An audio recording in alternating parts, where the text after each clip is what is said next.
24 TV-ին շարունակում է աշխատանքը, տաղավարում այսօր իմ հյուրն է քաղտեխնոլոգ Արմեն Բադալյանը։ Բարև ձեզ, պարոն Բադալյան։ Բարև ձեզ։ Շնորհակալ եմ մեզ հյուրընկալվելու համար։ Խոսենք ներքաղաքական հարցերից, բավականին ակտիվ է կյանքը, նախ խոսենք ազգային ժողովից, գլխավոր դատախազը եկավ ազգային ժողով,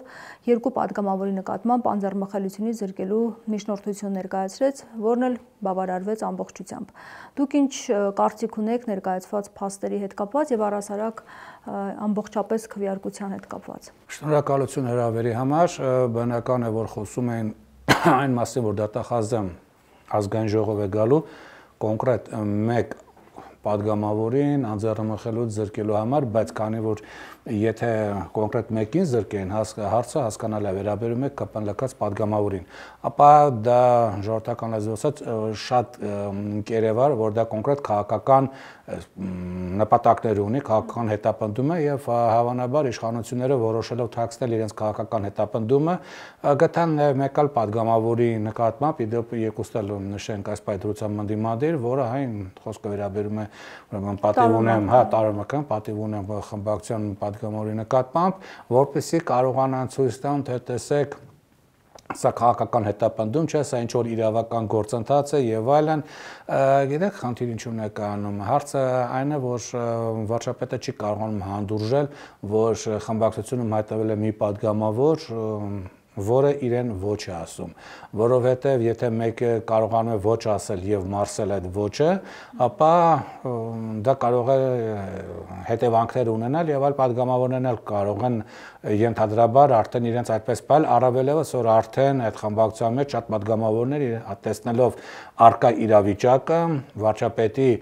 դրսից աջակցություն չունենալու հանգամանքը հաշվի առնելով եւ դա տեսնելով, շատերի մոտ արդեն կարող նկատվում է անգամ որոշակի քաղաքական իշխանություններ եւ բնականաբար դա կանխելու համար փորձ կատարվեց դատախազությունը օգտագործել այդ գործընթացին հետագա զարգացում չտալու համար հասկանալի է որ սա ինչ որ լուրջ հետևանքներ չունենալու որովհետեւ անգամ եթե նախ անձեռնմխելիություն զրկեցին այսինքն կարան քրական գործ հարուցել եւ քննության կանչել եւ այլն, սա դեռևս կալանավորում չէ, ինչքան ես գիտեմ, որովհետեւ կարծեմ դրա համար առանձին թույլտվություն է պետք падգամավորին կալանավորելու համար։ Դատախազը նորից պետք է գա, անգամ կալանավորելու դեպքում, երկու ամիս կալանավորելու դեպքում է դատական գործընթացը շատ երկար է գնալու եւ հատկապես ավելի երկար է գնալու, քան նախատեսված է հաջորդ տարվա, ուրեմն ազգային ժողովի ընտրությունները եւ բնականաբար ազգային ժողովի ընտրություններից հետո եթե քաղաքական իրավիճակ փոխվի դա անմիջականորեն այսինքն քաղաքական իշխանություն փոխվի դա անմիջականորեն ազդելու քաղաքական այս գործընթացի վրա որին փորձում են իշխանությունները իրավական դիզայն տալ ասել որ սա նորություն է եւ առաջին անգամ է տեղի ունենում Հայաստանում այդպես չէ Հայաստանը սկսած 90-ական թվականներից այդ հին բարի ավանդույթը ընդդիմադիրների նկատմամբ մեղադրանքներով նրանց վրա քաղաքական ճնշում գործադրելու այս տեխնոլոգիաները 30 տարվա ընթացքում միշտ էլ օգտագործվել են, այնպես որ վարչապետը հանգից շատ չնայած ինքը խոսում է, որ ոչ բռնի թավշա հեղափոխություն է, ժողովրդավարության կղզյակ է, չգիտեմ ինչ է, բայց ինքը շատ հանգից շարունակում է նախկին ժամանակահատվածի ոչ դրական երևույթները, որոնք հասարակության մեջ բերեցին 2018 թվականի այդ դժգոհությանը։ Բայց ամեն դեպքում Հովիկ Աղազյանի նկատմամբ այս գործընթացը, որ ասում եք, այդպես բոլորին ցույց տալու համար էր հենց մասնավորապես խմբակցության արդյոք բավարար չէր կուսակցությունից անելը, խմբակցությունից անելը, ավելին գործընթացներ պետք է հաջորդեր։ Պետք է ավելին լինի, որ միջև վերջ, որովհետև կուսակցությունն դուրս եկան, հեռացվեց, հա, խմբակցությունից հեռացվեց, բայց դա չպատժվեց, նա ազատ մնաց։ Այսինքն նա չի տուժել, նա ընդհանրապես կուսակցությունից եւ խմբակցությունից է հեռացվել, իր կուսակցությունը ստեղծել, այստեղ ինչ որ պարտադիր պետք է պատժվի, որպեսզի դաս լինի մյուսներին։ Հա, որպեսզի դաս լինի, չնայած դա արդյունք այլևս չի տա, բավական ուշացված էր։ Բայց ամեն դեպքում երեք Հովիկ Աղազյանին պես անձեռնմխելիությունից զրկելուն կողմ է քվեարկել 65 падգամավոր, երկուսը դեմ, որից մեկը ինքն է, մյուսը Հակոբ Ասլանյանն է, այսինքն 65 հոգին էլ կողմ են քվեարկել։ Այո։ 65 հոգին կողմ են բայց խոսակցություններ կային, որ նրանք տարաձայնություններ ունեն այս գործընթացի հետ հաշ չեն, ճիշտ չեն ընդունում մի բան է խոսակցություններ ունենալը, մի բան է խիզախություն ունենալը եւ դեմ քվեարկել եւ որովհետեւ որոշ падգամավորներ, երբ որ հետեւեք ուրեմն այդ Նստին կտեսնենք, որ նրանք դատախազին հենց խոսքը վերաբերում է ԿՊ խմբակցության падգամավորների, որոնք դատախազին բավականին էլ շատ այսպես հստակ հարցեր էին տալիս եւ հարցերի միջոցով իհարկե որ կասկածներ ունեն եւ հիմնավոր չէ, բայց հետո որոշակի այսպես երևի բացատրական աշխատանք տարվեց եւ նրանց մոտ կասկածները միգուցե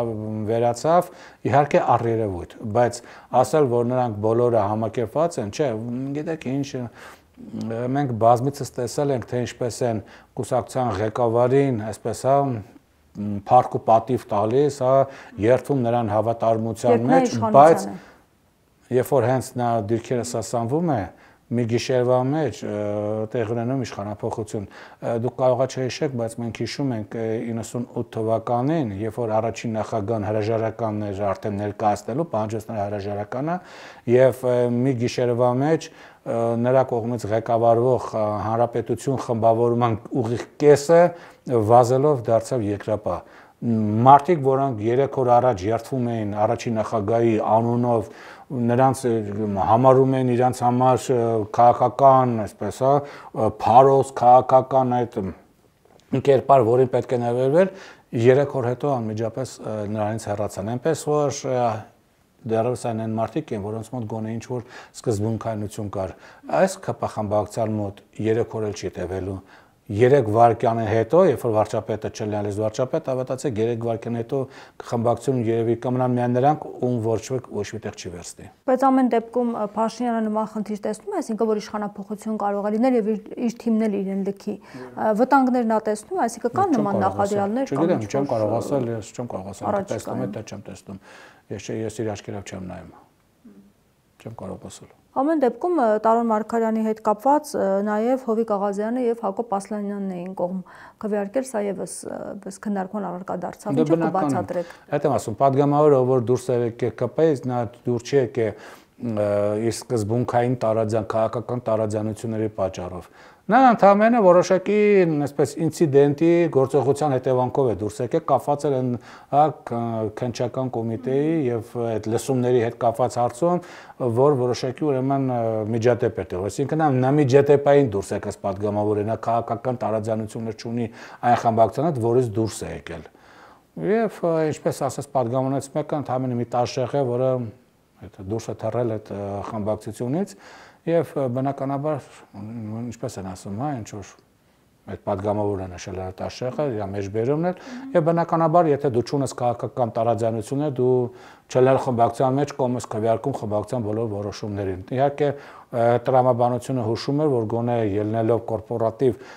շահերից առնվազն եթե ոչ դեմ գոնե ձեռնապահ պետք է լիներ մյուս падգամավորի նկատմամբ քվեարկությունից, բայց ինչպես մենք տեսնում ենք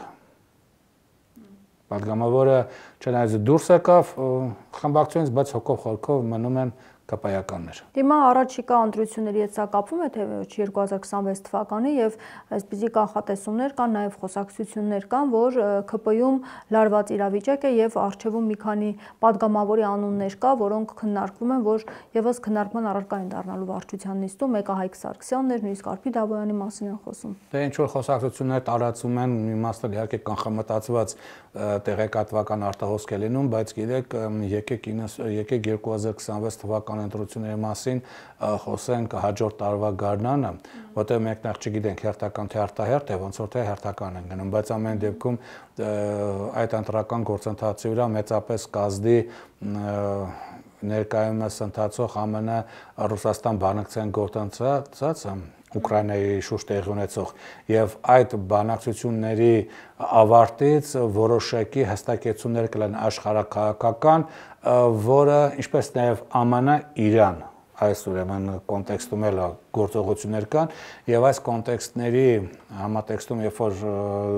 զարգացումներ լինեն եւ ինչ որ արդյունք լինի, դրանք այս կամ այն չափով ազդելու են Հարավային Կովկասի վրա, այդ թվում նաեւ Հայաստանի վրա, այդ թվում նաեւ հնարավոր է իշխանությունների ձևավորման գործընթացի վրա հաջորդ տարի։ Դրա համար դեռևս խոսել, որ այս գործընթացը ինչ ձևով կազդի հաջորդ տարվա ընտրական գործընթացի վրա դեռևս շուտ է։ Մի բան կարող ենք ասել, որ Հովիկ Աղազյանը եւ Հակոբ Ասլանյանը այլևս ԿՊ խմբակցության ԿՊ ցուցակում դժվար թե լինեն։ Իսկ ինչպես պետք է ազդի դա ընտրությունների վրա, որ ասում եք աշխարհաքաղաքական այս գործընթացները ազդելու է Հայաստանում ընտրությունների վրա։ Որտեղ աշխարհաքաղաքական այս գործընթացները, որոնք ստանում են Յալթա 2 անվանում, այսինքն աշխարհի վերաբաժանման եւ վերաբաժանման տարածքներում այլ երկրների ազդեցությունների վերականգնման, ուժեղացման, նորից ստեղծման այդ գործընթացը իր ազդեցությունը ունենում են նաեւ այդ երկրների ներքաղաքական գործընթացի վրա։ Օրինակ երկրորդ համաշխարհային պատերազմի ավարտից հետո, երբ որ այդ վերջին շրջան, երբ որ Յալթայի եւ Պոցդամում էր բանակցային գործընթացը տեղ ունենում, Յալթայում եւ Պոցդամում, այնտեղ եւ ԽՍՀՄ առաջնորդ Ստալինը եւ Անգլիայի ղեկավարը եւ որ եւ ԱՄՆ ղեկավարը, որոնք հանդիպել էին այդ Յալթայում եւ այլն, այնտեղ մատիտով քարտեզի վրա գրում են, թե որ երկիրը ում ազդեցության գոտելնելու եւ այդտեղ քաղաքական ինչ ուժ է եւ քանի տոկոսով է իշխանություն ունենալու։ Կոնկրետ, այսինքն այսինչ երկրում կոմունիստներ լինելու են 95%, անին երկրում լինելու են, չգիտեմ, 60%, անին երկրում լինելու են 80% եւ այլն։ Բնականաբար հիմա մի քիչ այդ մատիտով, կարմիր մատիտով եւ քարտեզի վրա դժվար թե այդպես տեխնոլոգիաներ վանեն, բայց ամեն դեպքում էությունը կպահպանվի եւ բնականաբար եթե Հարավային Կովկասը եւ Հայաստանը հայտնվի այսպես ասենք դուրս գտնվի ԱՄՆ ազդեցությունից, իսկ մենք ոնց որ թե այդ ուղղությամբ ենք գտնում, որի ազդեցությունը երևացնե վարչապետի Ուրեմն ազգային ժողովում տեղնոցած ելույթի վրա, ապա բնականաբար այստեղ հավանական է ուժեղանա Ռուսաստան ազդեցությունը, Ռուսաստան-Իրան ազդեցությունը, որտեղ մի բան պետք է ֆիքսենք արդեն վերջնականապես Ռուսաստանը Հայաստանում առանց Իրանի աջակցության չի կարող որևէ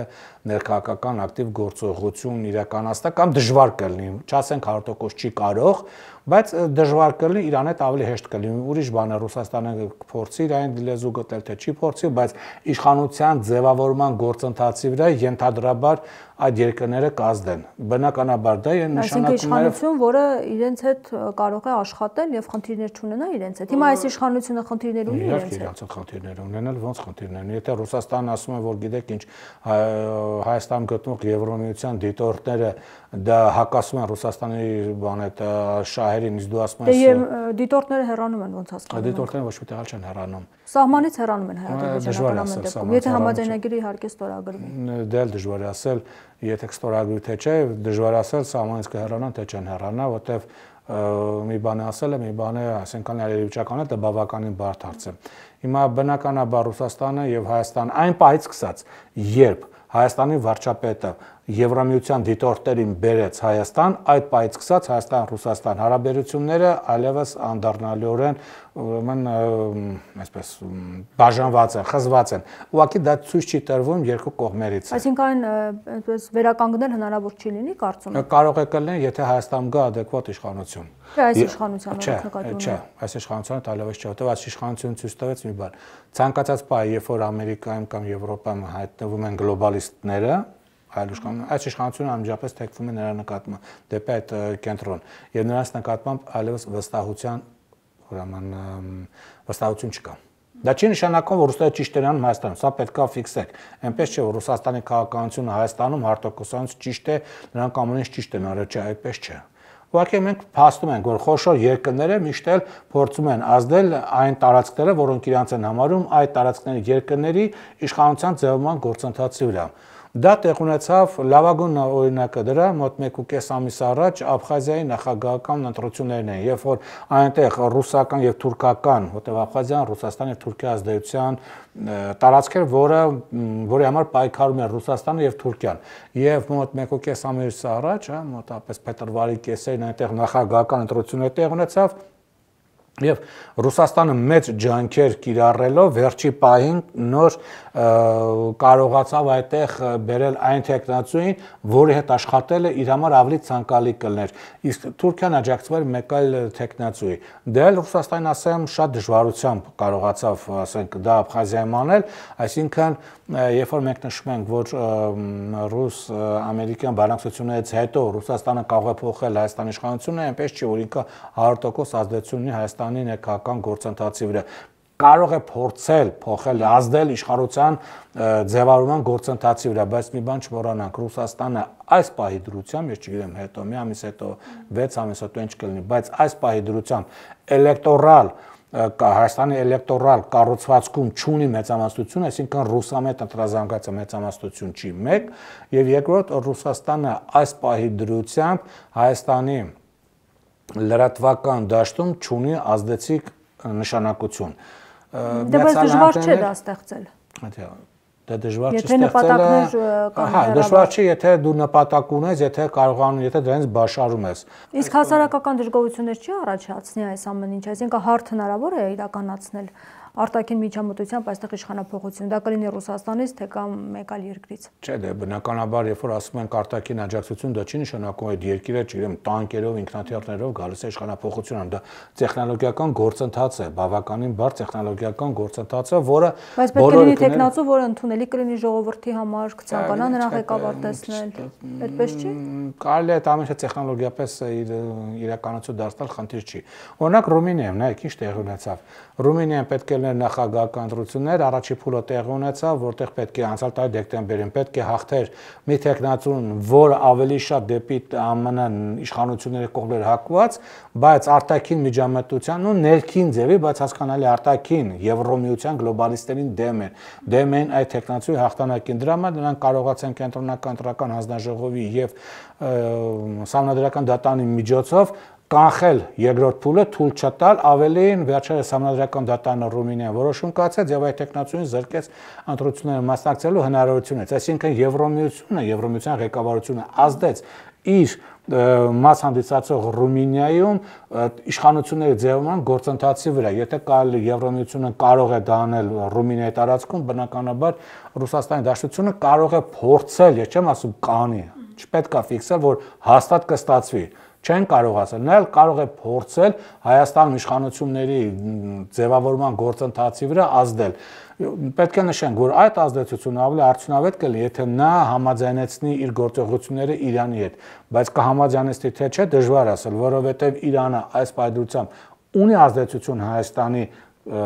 անվտանգային համակարգի վրա, քաղաքական դաշտում չէ։ Անվտանգային համակարգի վրա եւ այն որ Հայաստանի վրա Ադրբեջանը չի հարձակվել, դա միայն իշնորհիվ Իրանի Իսլամական Հանրապետության եւ հատկապես կարող ենք նշել Արաքսից հարավ գտնվող իսլամական հեղափոխության պահպանների կորպուսի վրա եւ այնտեղ կանգնած 4 կորպուսներից մեկը հենց Սյունիքից հարավ է կանգնած, որը ցանկացած պահի կարող է ուղղակի շարժվել հյուսիս եւ հաշվի առնելով այս պահը որ այո Ռուսաստանը գործողությունները իրեն կդիմեն եթե ինչ որ եթե անհրաժեշտություն լինի մեն հայտարարություններով չեն սահմանափակվում այո որովհետեւ սա իրենց արդեն նախադուրն է սա իրենց նախադուրն է եւ եթե Ադրբեջանը Թուրքիան Սյունիքի միջանցքով միանա այդ միջանցքը առաջին հերթին ոչ թե վնաս է մեզ վնաս է որովհետեւ տարածք է կորստում առաջին եւ ռազմավարական վնաս է Իրանի Իսլամական Հանրապետությանը որովհետեւ թուրքական աշխարհը միավորվում է ընդդեմ Իրանի եւ բնականաբար Ռուսաստանը բայց ցանկանա Ռուսաստանը Իրանի հետ համագործակցելով ազդել իշխանապետության ձևավորման գործընթացը դա կասկածում եմ որտեղ Իրանի Ռուսաստանի մոտ վերջերս նկատվում նորից այսպես մեծապետական կայսերական մոտեցումներ իրենց փորձագետները որ ելույթ են ունենում եւ հատկապես Տրամպի այս քաղաքականությունը ոնց որ թե իրենց ողջևորել է որ իրանք ոնց որ թե ապատարածքում իրենց նորից սկսում են պատկերացնել նախկին հզոր Ռուսաստան ինչ այդպես չէ դրա համար եմ ասում որ ճիշտ է ռուս-ամերիկյան բանակցային գործընթացի ավարտելը կարող ազդել Հայաստանի իշխանության ձևավորման գործընթացի վրա, բայց կազդի թե չէ, ուրիշ է, կարող է ազդել, բայց կստացվի թե չէ, դա ուրիշ հարց է։ Իսկ իշխանությունը տեսնում է այդ վտանգները, դուք ինչ եք կարծում, որովհետև իրենց հայտարարությունները լրիվ այլ բանի մասին է խոսում։ Մի քիչ այդպես չէ, որովհետև տեսեք, վարչապետը գնաց Միացյալ Նահանգներ, այնտեղ միայն Վենսի հետ հաջողվեց մի հատ նկար նկարվել, կիսա այսպես աշխատանքային պայմաններում։ Գնաց Ֆրանսիա, Մակրոնի մոտ, որովհետեւ հաջողություն չունեցավ այն արհեստական բանականությունների միջոցառման հետ կապված, որովհետեւ ինչ էր ակնկալում, որ չունեցավ։ Ակնկալումը խաղաղության պայմանագրի կամ խաղաղության համաձայնագրի, ուրեմն ստորագրումը Ադրբեջանի կողմից, բայց նաև վերջերս զանգեց ԱՄՆ պետքարտուղար Մարկո Ռուբիոին եւ խոսակցությունից հետո Մարկո Ռուբիոն չի զանգել Ադրբեջան, դա նշանակում է, որ ԱՄՆ-ն այս տարածաշրջանում այդ հետաքրքրությունը չունի այլևս, որտեղ այստեղ ինքը ուրիշ նպատակներով էր ամրապնդում, գլոբալիստների նպատակ ուրիշ էր։ Տրամպիստները այս պահի դրությամբ դեռևս Բայց դեպքում ինչու էին զանգել, ինչ էին։ Ուղղակի ձևական բնույթ։ Հայաստան չէ, իրեն Հայաստանի վարչապետն էր զանգել, տեղեկացնում էր, ասենք խաղաղության գործընթացին։ Դրան պետք է հաջորդե Ռուբիոյի զանգը։ Դրան տրամաբան, եթե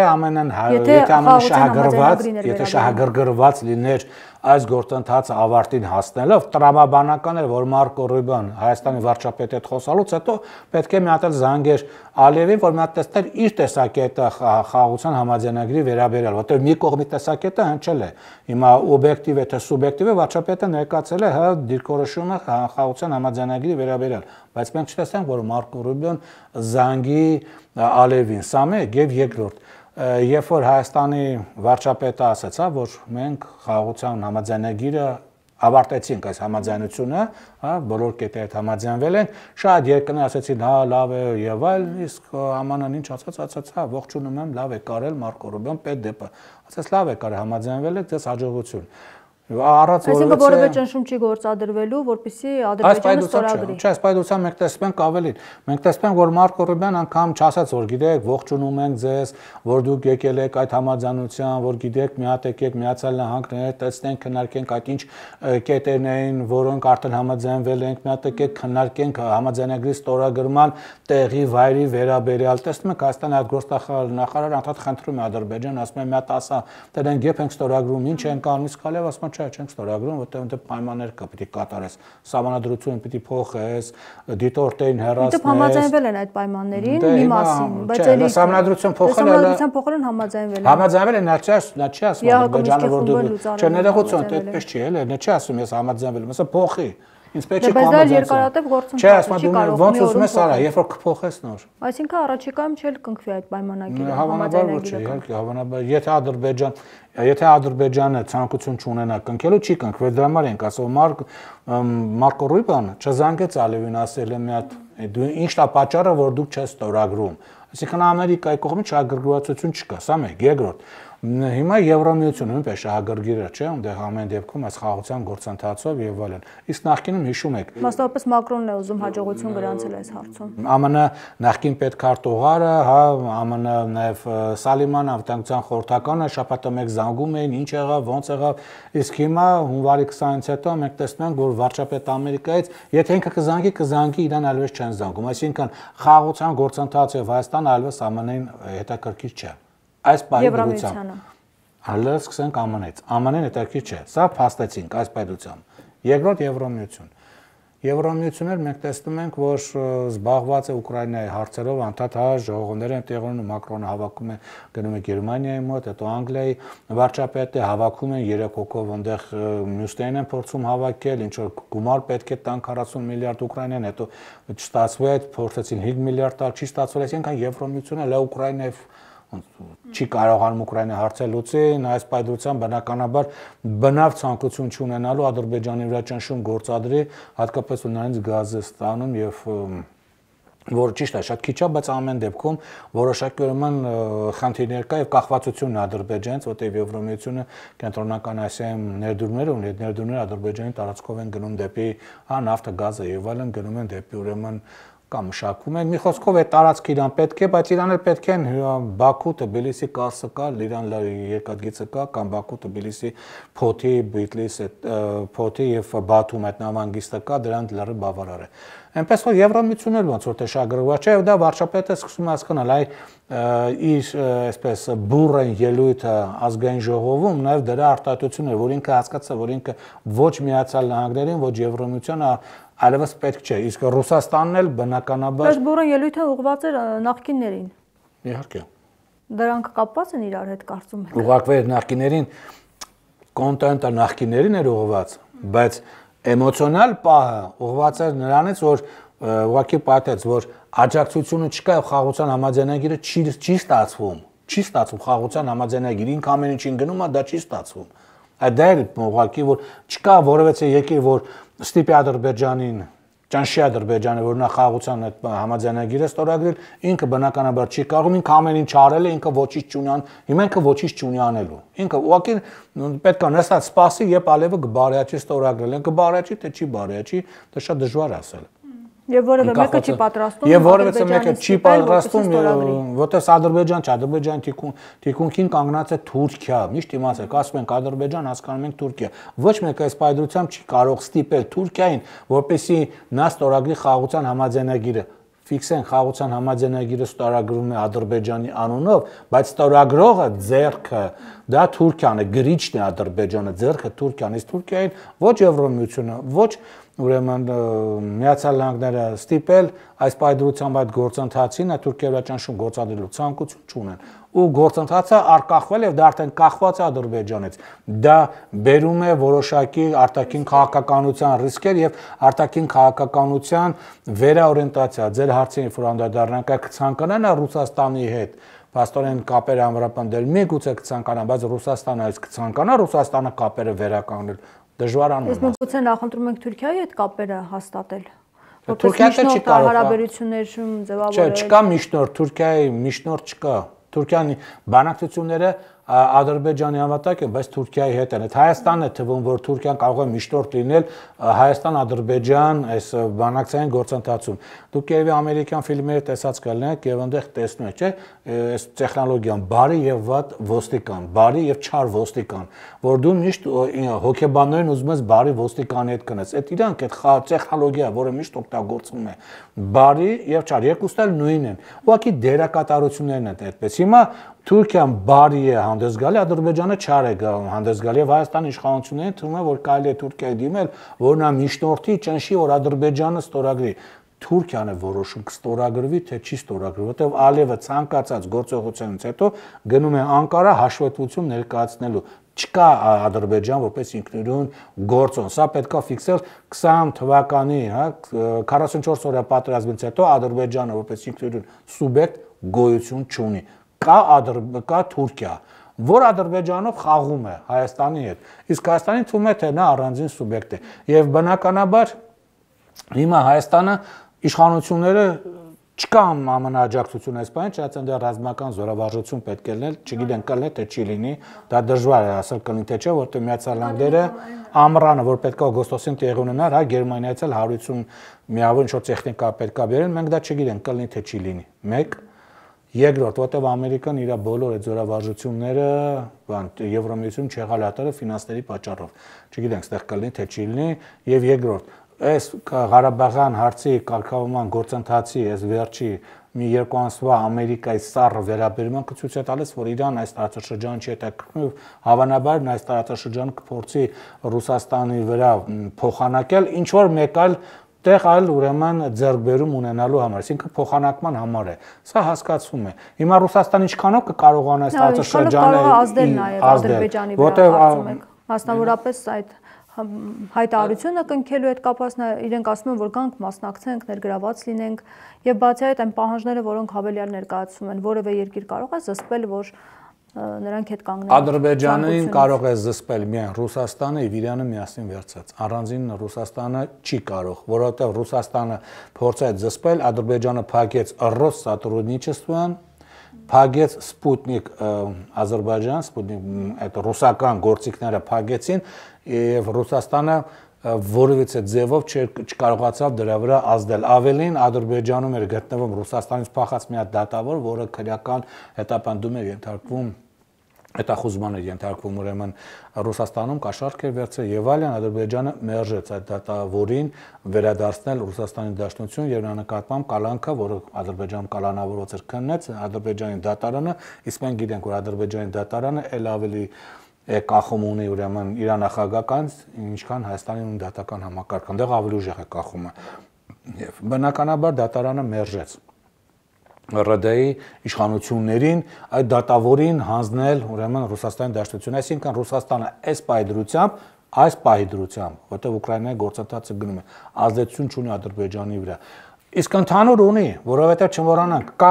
Արցախյան հարց, որը փակված չէ։ Ինչքան էլ վարչապետը ասի, որ փակված է, ինքը փակում է Ղարաբաղը, ինքը չի կարող Արցախյան հարցը փակել։ ով ուզում է լինի։ Բայց Ռուսաստանը չի ուզում փակել այդ հարցը։ Չէ, չի ուզում փակել, որտեղ Արցախյան հարցն հարցն է, որը որ իրան հնարավորություն է տալիս իր քաղաքականությունից ելնելով ազդել Ադրբեջանի վրա։ Երկրորդ կա թալիշական հարց,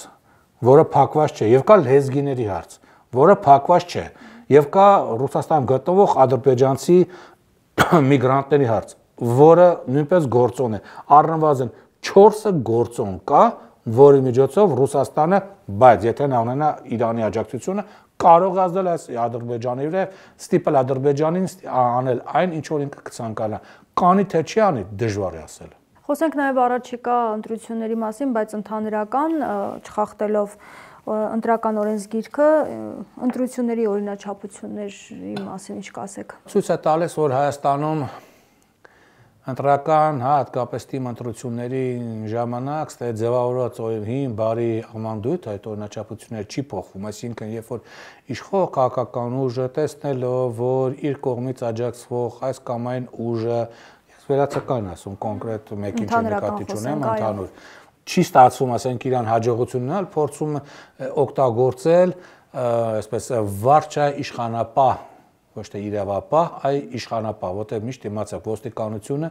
վերջի 30 տարվա ընթացքում եղել է ոչ թե իրավապահ, այլ միշտ եղել է իշխանապահ կառույց։ Եվ օգտագործելով վարչա իշխանապահ կառույցները փորձում է որոշակի արտաքին միջամտությամբ իր համար ցանկալի արդյունքներ ձևավորել։ Ոնց որ տեսնում ենք, ավանդույթները պահպանվում են։ Հա, այդ հին ավելի զարգացվում ոնց որ։ Չէ, նույնն է, գիտեք ինչ, բոլորին թվում է, որ եթե այ ոստիկանական իշխանությունը ուժը կիրառեն, իմ համար ցանկալի արդյունք ունեմ։ Ստեղ մի հատ խնդիր կա, որը պետք է հիշել։ Ընդհանրապես, երբ որ դու արտաքինով ազդում ես, այդ արտաքնապես ազդում ես այդ ընտրական գործընթացի վրա, արտաքնապես, այսինքն Երևանից Գյումրին տեղ ունեցող ընտրությունների վրա, սա նկատի ունենք, էլի, դու փորձում ես ազդել, դու բան ես անում, էլի, այդ ազդեցությունը երկու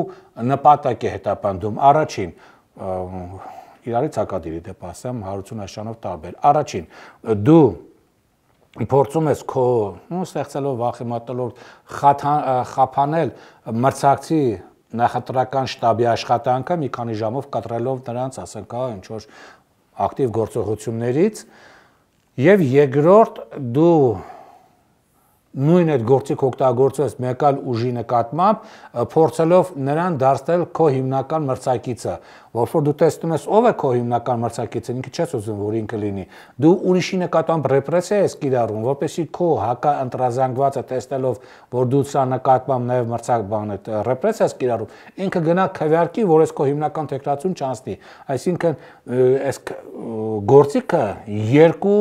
նպատակով օգտագործվում։ Հայաստանում միշտ օգտագործվել է այս նպատակով, բայց չեն կարող ասել, որ Գյումրին նույնպես նույն նպատակն է հետապնդում, նա կարող է տարբեր նպատակներ ունենալ, սա մեկ, երկրորդ, խիստ կարևորվում է Գյումրի ընտրությունը քաղաքի, ընդհանրապես թիմ ընտրությունները չկենտրոնան Գյումրի վրա, ընդհանրապես թիմ ընտրությունները։ Մի բան իմացեք, Հայաստանում թիմ ընտրությունները միշտ նայում են, թիմ ընտրությունների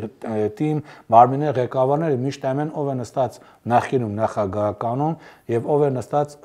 այս պայդրությամբ կառավարությունում, հա, նախագահն է, նախկինում վարչապետ եւ այլ, ինչ քաղաքական ուժ է։ Եվ ըստ այդմ հարմարվում են դրան, հավատացեք, եթե վաղը ընդունենք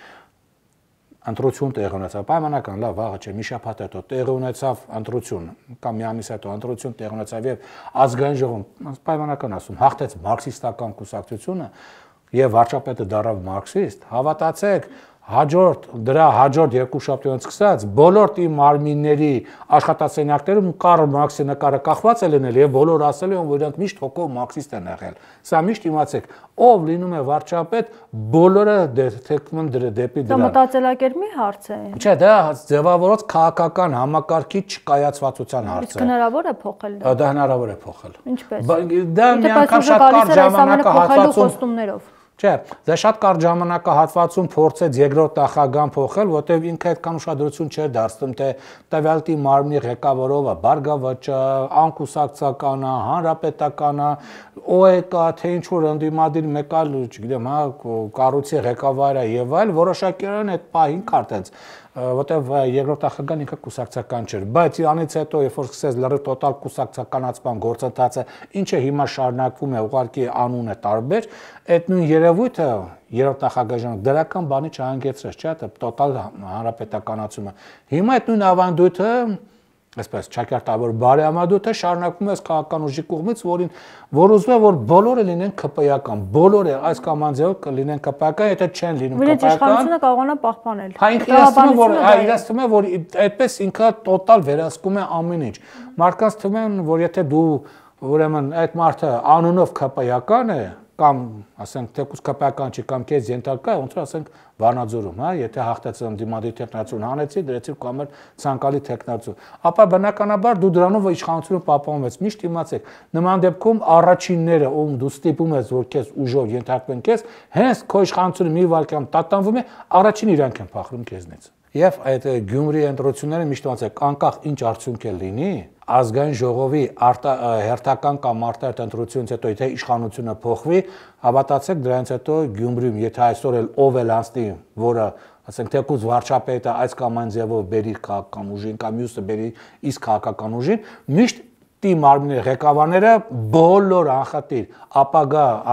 ուրեմն ընտրությունից հետո ձևավորված կառավարությունը փոխելու է տիմ մարմինների ղեկավարներն։ Դրա համար այդքան ողբերգություն դարձնել պետք չի, թե այս հաղթեց կամ այն հաղթեց։ Շնորհակալ եմ զրույցի համար։ Զրուցակիցս քաղտեխնոլոգ Արմեն Բադալյանն էր։ Շարունակեք մեզ հետևել։ Կհանդիպենք։